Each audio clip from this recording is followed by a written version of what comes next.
Mga kababayan, Assalamualaikum warahmatullahi wabarakatuh. Madayaw ug maayong gabi kaninyong tanan.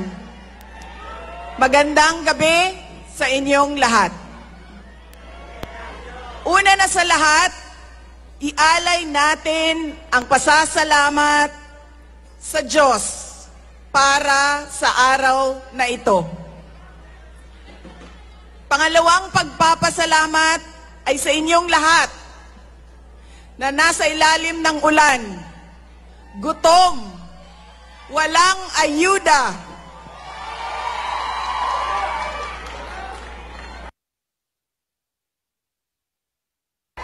hindi pumasok sa trabaho. Ngunit ibinigay ninyo ang panahon para sa aming lahat ngayong gabi. Maraming salamat sa inyo. Ang susunod na pagpapasalamat ay sa PDP dahil binigyan nila ako ng pagkakataon sa rally nila ngayon. Maraming salamat sa inyo. Ang sunod na pagpapasalamat ay mula kay Pangulong Rodrigo Duterte. Sa inyong pagmamahal, sa inyong patuloy na suporta at pagdarasal na siya ay maibalik dito sa ating bayan. Maraming salamat. Ang susunod na pagpapasalamat ay mula sa akin, sa patuloy ninyo na suporta sa akin at sa aking mga kasamahan sa opisina ng Pangalawang Pangulo. Maraming salamat. At ang huling pagpapasalamat ay mula sa akin. Dako kaayo ang amuang utang nga kabubuton kaninyong tanan sa oportunidad na ginahatag ninyo kanamo nga makaserbisyo sa atuang nasod. Daghan salamat. Ang pwesto na kinatatayuan ko ay hindi para sa akin. Ito ay para sa Pangulong Rodrigo Duterte. Pero tinawag ako ng tadhana dahil kinidnap ang tatay nating lahat.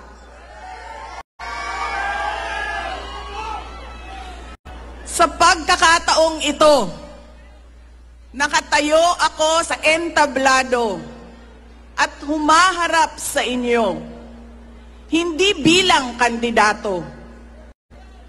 Ako si Inday Sara, isang botanteng nagmamahal sa ating bayan at natatakot para sa ating kinabukasan. Mga kaigsuunan ko, iniibig ko ang Pilipinas. Iniibig ko kayong mga Pilipino.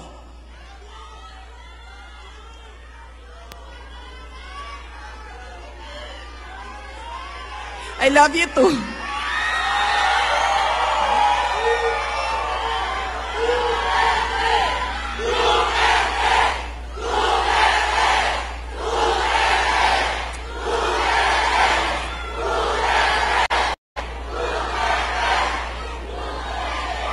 This election will decide the future of our country. Ang boto ninyo ang magbibigay katiyakan kung maituloy ang pagbabago o tuloy-tuloy na lang tayo sa kapahamakan. Filipinos deserve better. Nagpapasalamat ako dahil nandito pa rin kayo at nakikinig sa akin sa kabila ng kaliwat kanan na paninira nila. In the past months, my name and my family's name have been dragged through the mud. I have repeatedly said it before, and I will say it again now. I am not the problem of this country.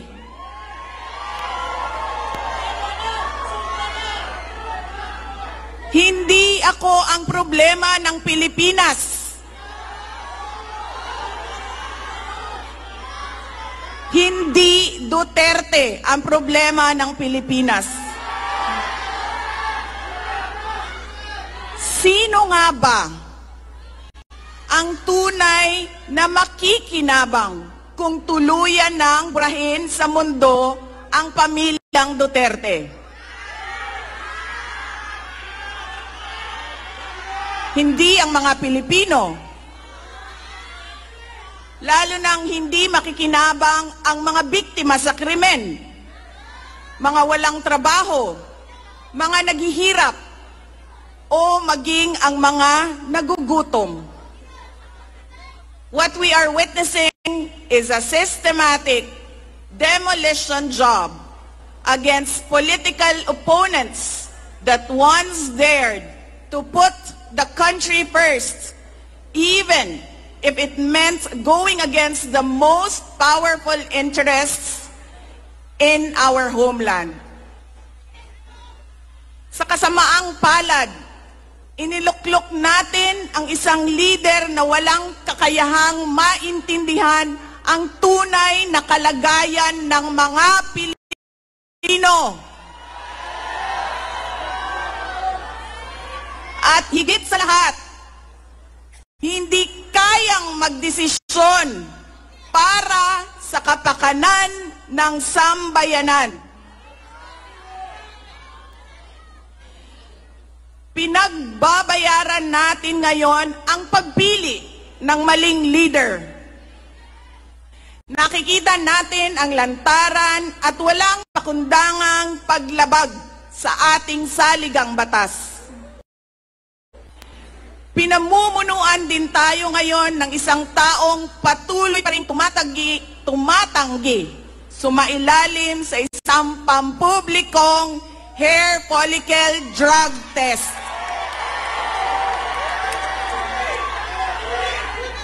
At nagsinungaling sa 20 pesos ang bigas.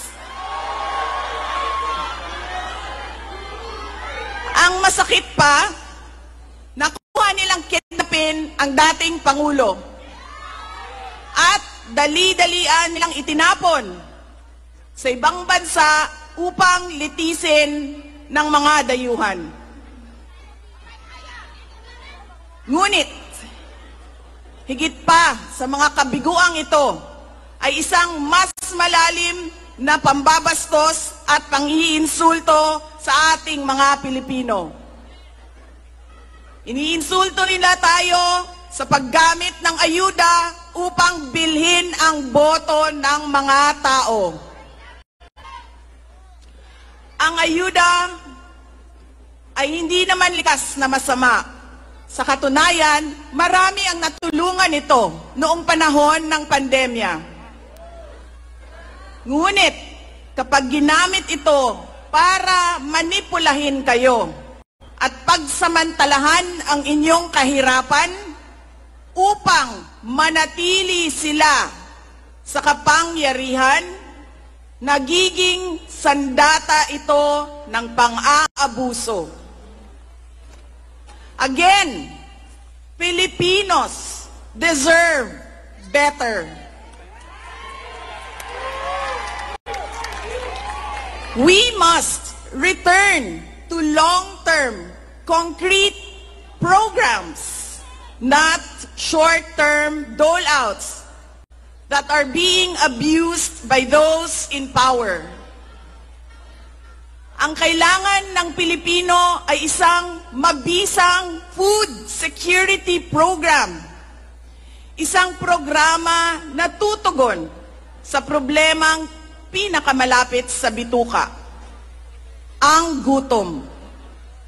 Ang kailangan ng Pilipino ay isang modernong hybrid education system na nakasandal sa pagtuturo ng disiplina at pagmamahal sa bayan. Ang kailangan ng Pilipino ay isang tunay na universal healthcare system na tutugon araw-araw sa lahat ng health centers at hospitals at hindi lamang sa mga supporters ng politiko. Ang kailangan ng Pilipino ay matibay na infrastruktura. Let us build into the future.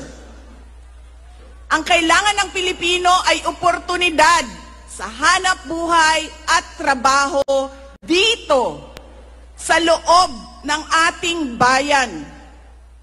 Masakit sa kalooban nating lahat ang kalagayan ng maraming nating OFWs na malayo sa kanilang mga mahal sa buhay. At higit sa lahat, ang kailangan ng Pilipino ay peace and order.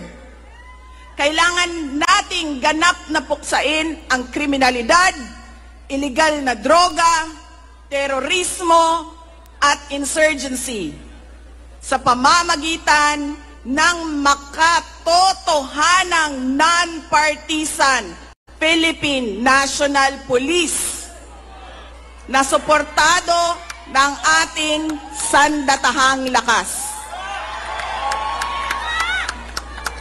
Kinahanglan undangon nato ang batasan sa pagpili sa mga kandidato nga gikan sa political dynasty. Kining mga sikat nga apelido nga magsayaw-sayaw ra og magkanta sa atubangan. Igo ra magpakatok. Undangon ang mga party list na gipanag-iya sa mga dato. Undangon ang mali na pagpili sa atong mga opisyales. Undangon ang budol o pagpamakak. Kailangan natin mag-vote straight sa mga taong magtutuloy ng nasimulan ni Pangulong Duterte. Idiretso natin ang boto. Number 38, Rodante Marcoleta. Number 10, Jimmy Bondoc. Number 56 sa balota, Attorney Vic Rodriguez. Number 22, Bato de la Rosa. Number 28, Bongo. Number 53, Apollo Kibuloy. Number 34, Raul Lambino. Number 30, J.V. Hinlo. Number 58, Philip Ipe Salvador. At number 42, Doc Marites Mata. Alam ko, hindi kayo matutuwa. Pero iboboto ko si Amy Marcos. Siya ang naglakas loob na buksan ang investigasyon sa pagdukot ng pamahalaan ng isang Pilipino dito sa bayan para ihatid sa mga dayuhan.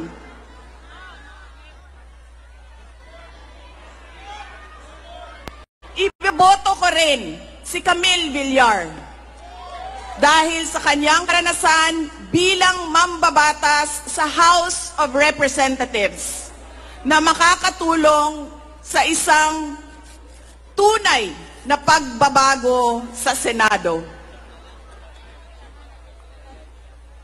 Hindi ako mapapagod na sabihin ito. We Filipinos deserve better. Tunay na kapayapaan at kaunlaran na hindi lamang para sa iilang politiko at mayayaman. Kaya sa May 12, kailangan natin maging mapagmatyag. May mga ulat at bulong-bulungan na may mga kumikilos na sa iba't ibang parte ng ating bansa. Mga babala na maaaring nagsisimula na ang malawakang dayaan sa halalan na ang alyansa. Ang binuong alyansa ay isang mapanganib na pagsasanib puwersa ng isang administrasyong walang kakayahan, mga elitistang liberal, at mga tinaguriang makabayan na ang tunay na hangarin ay manatiling mahirap ang taong bayan. Isang alyansa na handang ibalik tayo sa kadiliman ng narco-politics, sa bangungot ng Typhoon Yolanda, kung saan ang mga Pilipino ay iniwan sa ulan, sa gutom, at sa kawalang malasakit. Ito ang alyansang muli nais nating alipinin gamit ang kahirapan, kasinungalingan, at kapangyarihan. Sa May 12, bumoto tayo ng may buong dangal. Bumoto tayo ng may tapang. Let us show the world that no amount of vote buying or cheating can suppress the fury burning in our hearts. Time and again, you have heard me say, God save the Philippines. Ngayong Lunes, bumoto tayo ng diretso. And let us all save the Philippines. Ako si Inday Sara Duterte, isang botante. Syukran. Itataas na po.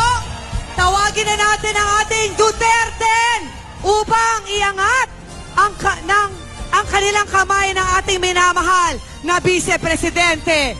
Numero 10, Jimmy Bondoc. Numero 22, Bato de la Rosa. Numero 28, Senator Bongo. Número 30, J.V. Hilo. Número 34, Raúl Lambino. Número 38, Rodante Marcoleta. Número 53, Pastor Apollo Kibuloy. Número 56, Attorney Vic Rodriguez. Número 58, 58, ang nag-isang Philip Salvador. At número 42, Doc Richard Mata, kasama ang ating PDP Laban Duterte! SRB Senator Robin Padilla. PDP Laban, PDP Laban Street, PDP Laban Street. Duterte! Duterte! Duterte! Duterte! Duterte! Nakikiusap po ako, i-on po natin ang mga flashlight natin dahil kakantahin natin ngayon ang Pilipinas, Duterte pa rin!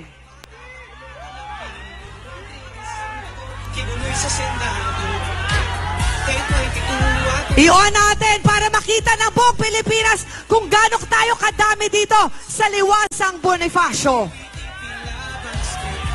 Kasama ang KOJC Choir, kakantahin na natin ang Pilipinas, Duterte pa rin.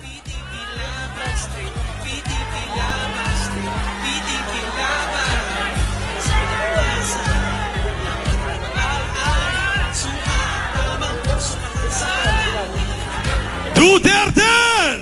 Duterte! Duterte! Duterte! Duterte! Duterte! Duterte! PDP Laban Street, PDP Laban